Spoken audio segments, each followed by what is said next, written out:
Hey guys, today I'm going to show you how to make a Clerke intro like this.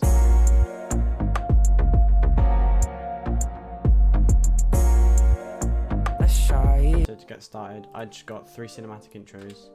There's 3 cinematics in Fortnite that are all just going in straight lines, just going forwards, and it works best.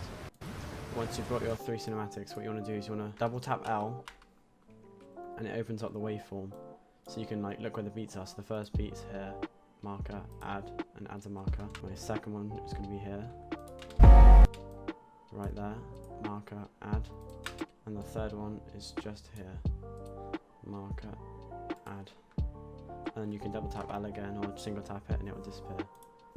So now I've got my 3 markers. I can see that the first clip starts here and it's going to end here. So what I do is I select the first clip, Control Shift D to split the clip, and I'll delete the second half. So after the beat switch, like after the marker, it will switch clips.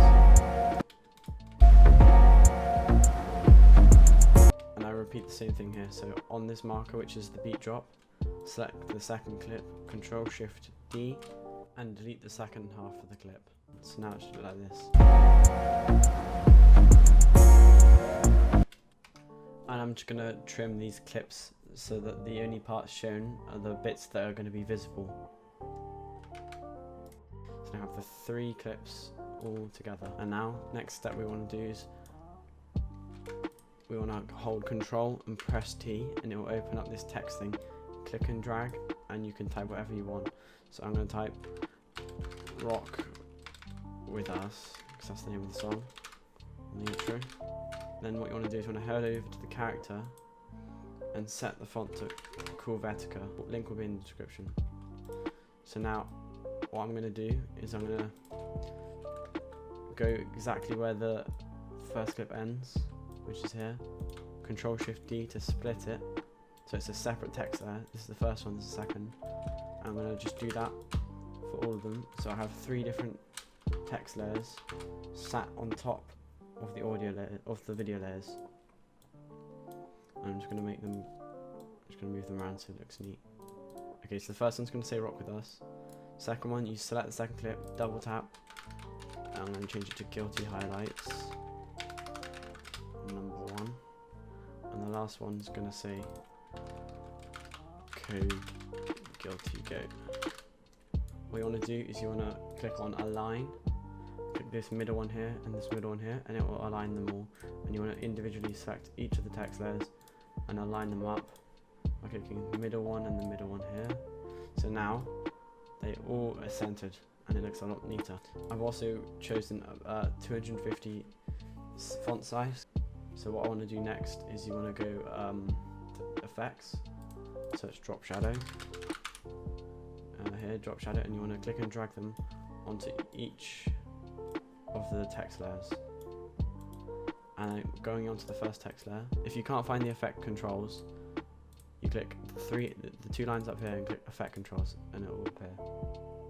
So what you want to do is you want to select the opacity on 100, shadow color, if it's not black, make it black. You want to make the directions fine, don't touch the direction. Distance, you want the distance to be 11 and the softness to be 40. And you want to do that to each of the fonts, 11 and 40. Now what you want to do is you want to just select all 3 of the text layers just by holding Shift and individually clicking them all, and click on one of the eyes and it will hide them all. We're temporarily going to hide the text layers because we don't want to see them whilst concentrating on this time remapping. So what we're going to do on the first cinematic, we're going to do Control Alt T to enable time remapping. When you know you've done it correctly, is a little thing will drop down here saying time remap with a key, and it will be blue saying you've added a keyframe. So what you want to do is you want to go to the very beginning and click this dot here to add a keyframe, and it will appear here. So just going to extend this out, so let's say about here, right? I'm going to add another keyframe and it will appear here, and what I want to do is you want to drag it back to this keyframe. So now when you watch it back, it jumps, and I'm going to retrim it because I don't want that clip to continue. So now it jumps forwards. Just going to bring it back a bit. So on the beat, the clip jumps forwards. And you'll do that for each of them. So I'll go a bit slowly on this one so you can understand. On the second one, so you Control Alt T to enable time remapping. Go to the beginning of the cinematic, add a keyframe, and then I'm just going to extend this clip out all to its full, so I can see the whole thing. And I'm going to choose, go along a bit, so just around about here. It doesn't really matter as long as it's quite far so you can notice it. Add a keyframe, and then you're going to drag it all the way back. Zoom in. I'm zooming with Alt and scrolling forwards. Zooming in, and then let's drag it here a bit. So now on the beat, it zooms in, and it kind of looks clean. And once again, I'm going to just trim the end off like that, and do that for the last one. Beginning of the cinematic. Also, make sure there's no black gaps between. So I'm going to just extend that out so there's no gaps, and then add a keyframe at the beginning of the cinematic. Extend it out, go further along, add another one, drag it back to the start, just like that. Also, what you want to do is you want to mute the audio on the cinematics because you don't want to hear like the beach or anything on over the audio. And now what you want to do is you want to reselect all your text layers and show them again. Next up, you want to do, I'm just going to save it so I don't lose it, is in the Effect tab, search turbulent displace, should be here. I'm going to drag it on top of the clip. What it's going to do is going to look a bit weird. What you want to do is you want to set the turbulent amount to about 5, and the size should stay on 100. Leave the offset and the complexity. And what you want to do again is you want to go to the very beginning of the text layer, very beginning, keyframe the evolution by clicking the clock. It will go blue when you've correctly clicked it, and you want to go right to the end. I'm zooming in so it's precise, so it's exactly there. And you want to change this 0 at the beginning to 10. Not this one, you want to leave that one there. And now when you watch it back, it will go wobbly. And you want to repeat that process for the other two as well. 5, leave everything else, go to the beginning of the layer, keyframe at the very end, set that to 10. Next up, you want to do is in the Effects tab, you want to search up Posterize time here, and you want to make sure it's beneath turbulent displace. So you want Posterize time to be beneath turbulent displace, and what you want to do is you want to set the frame rate to 8, and you want to copy those effects over to the other two as well. So I'm doing this by just clicking on the Posterize time, Control C, going over to the other one, the other clip, clicking in the effects area and Control V. And now what that does is it downscales the frame rate of the display, so it looks slightly laggier, which is a good thing. Now what you want to do is you want to make these 3 text layers, 3D layers, and to do that, you just see where there's a 3D cube, you just click the 3 in line with the text layers, which are the red ones. So now they've all got the 3D cube selected, which means they're 3D layers.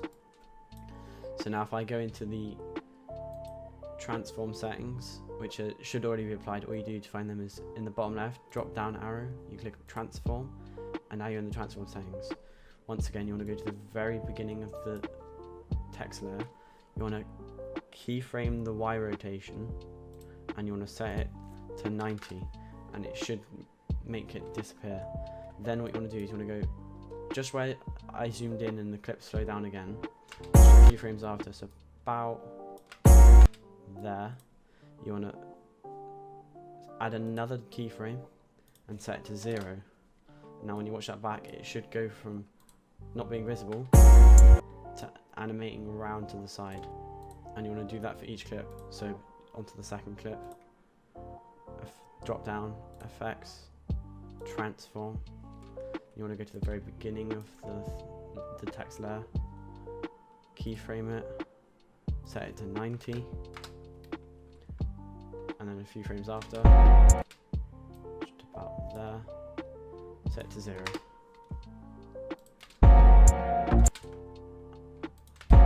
If you're not happy with how long it takes, if it's too long, you can move the second dot close to the first and it will happen quicker, or if you want it to take longer, you should move it further away. But it looks good when it's faster. To round off this here, as you can see, it goes from being flat to like straight. What you want to do is you want to go to the end of the first one, go back into the transform settings, and you want to set it to -90. Go forward a few frames and then set it to 0, and then what it does is it goes from 0, which is flat, to rotating around like that, and then it comes back round again, so it's a smoother transition. Same with this one here. Just going to close here. So the second clip, we'll go to the very beginning, drop down, transform, well, not the very beginning, sorry, the very end, go to the very end of the clip, set it to -90, go a few frames earlier, and set it to 0, and then it will go around like that, and then come around again like that. The next part of the video, what you want to do is in the description, there's a download for this displacement map. All it is just some black and white fuzz. You want to download that, and you want to click and drag it on top. Make sure it's above the cinematics, so above the cinematic there. And I'm just going to trim it so it's the exact same size by doing Control-Shift-D and deleting the second half. So it currently looks like this, but it won't do, because what you want to do is you want to hide the layer, or you can mute the layer as well. I don't think there's any sound on it, but it's good to mute anyway. You hide the layer so it's not visible, and then what you want to do is you want to go here and you search displacement map, which is right here, not time displace, where is it? Displacement map, and you want to put it on the cinematic beneath it, and here's in the settings, this is what you want to put. So you want to go this first one here, you want to, okay, so this is where it gets fiddly for 3. So I'm just going to quickly add the 3 displacement maps above each of the clips. I'm going to change the displacement maps colors to purple, not purple. I'll make them blue so that it's easier for you guys to distinguish the two. Once they're all above your cinematics, you want to put the effect on the cinematic, and in here you want to match. See, there's multiple displacements. Displacement 4 is the one above this one, so you want to select displacement 4. Whereas if I put the displacement map on the other 2 cinematics as well, and go here, this one here has this one, which is displacement 6. So you want to add the one that says 6 on it, and this one has 8 on it, so you want to add the one that's called displacement 8. So going back to the first one, you want to make it effects and masks. You want to select effects and masks. So I'm just going to do each of them individually, like one by one, effects and masks, and the last clip, effects and masks, and then back onto the first one. You want to make the max horizontal at 2 and the max vertical at 2, and you want to do that for the other 2 clips as well, 2 and 2, 2 and 2. And what this does is, if I play it back, it adds like a whole wobble to the background. So if I quickly just up it to like 10, you'll notice what it does. It basically does that effect, but at a lower level. And I'm happy with that, and that's done. Thanks for watching, guys. If you do want to see any more videos like these, just subscribe and like, and drop a comment saying what specifically you'd like to know, and I can learn it and teach you guys. Thanks for watching. Bye.